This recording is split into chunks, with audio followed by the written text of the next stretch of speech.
two subjects, I suppose. I think we're on both, and I think what is going to make the Swedish person tick. Swedish people are so, like you said, they're in their comfort zone country, where everything is seemingly safe, and you have to conform. You have to understand that a Swedish person, if they drop something at the register of the store, they're embarrassed what people are going to think about them.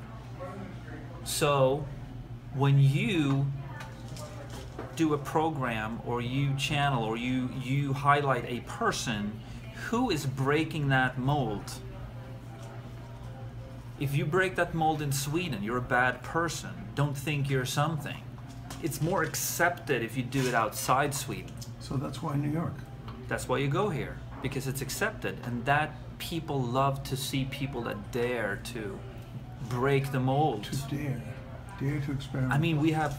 I know people who, I have friends who take people, Swedish choirs, a lot of ladies usually. They go visit African American churches to listen to black gospel. I mean, they love it. It's because they get a window of expression and something you were not allowed to do in Sweden. Because all of a sudden, out of the comfort zone. Right. Here. But it's okay. It's socially okay, right? Because they're watching somebody else do it, but they're for a moment part of it. I think this can be very encouraging to Swedish people. Not to and I think we shouldn't complicate it, like you're saying, in going too deep into TED Talk kind of thing. We could do that another time with something else. But for this, I think keep it very simple to the simple drivers of people. What did it take to do this? What were your biggest obstacles? What do you suggest to other people?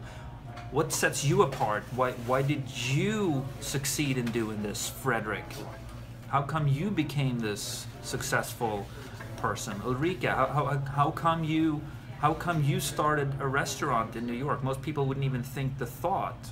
It's a daunting task to them. But also, what was the hardest things about that? Maybe there were things that weren't so glamorous. Let's talk about those. Let's talk about the hard work, the obstacles. It's not all glamour and success. Good night. You want tips for inspiring entrepreneurs? What is the number one tip? Is a very superficial word. What is the number one advice? Always tip 20% yes. on food. Yes. That's a good tip. What is your advice to somebody who just put down their suitcases at JFK to start their career in New York? The Swedish diaspora. That's that question. The Swedish diaspora. That's the last question I would ask in these sessions with entrepreneurs. And my personal answer would be, throw it back at you. Go out and eat people alive. There's nothing stopping you in New York City. There's absolutely nothing but yourself stopping you in New York City. If somebody's rude to you, leave them or eat them alive.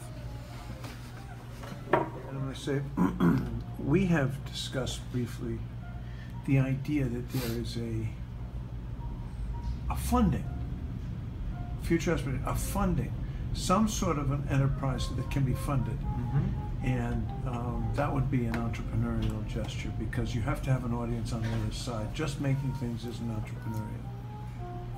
Maybe innovative, but it's not necessarily entrepreneurial, because you have to make a connection. You have to make it pay somehow. Yes.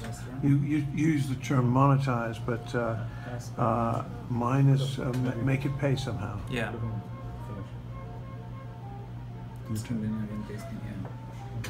Well, you have to make it pay.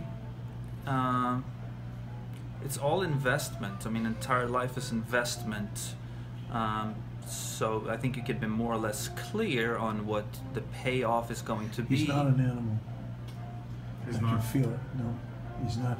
He's not like that taut cat that's sitting there ready to eat the mouse that's over there.